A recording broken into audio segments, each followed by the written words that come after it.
Pam Bondi seems to be more than okay with anything Donald Trump suggests. Here's Pam Bondi, who was another complete imbecile, who, again, appeared on Fox and is talking about how opening up Alcatraz and reopening it would be a wonderful idea. Have a listen to her. Certain judges don't want to let you deport them back to El Salvador or wherever.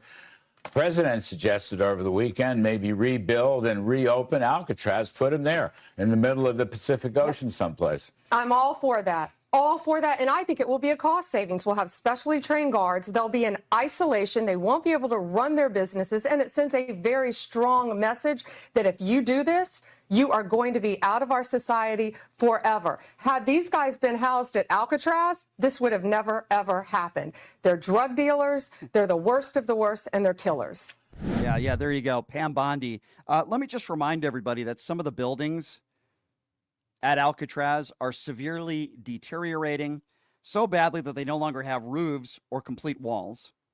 The cells have broken toilets, and if they have any at all, they have no running water and no sewage system. I repeat once again, it would estimated at around $250 million for the American taxpayer to get Alcatraz up and running, and it would only hold less than 400 inmates. It's absolutely idiotic. And by the way, those are basic facts. You don't have to go deep into detail to understand those facts. And I guarantee you Pam Bondi knows that. I don't think Donald Trump does, because I think he was watching PBS and he was watching a show about Alcatraz on television in Florida the other day, and that's where he came up with this awful idea.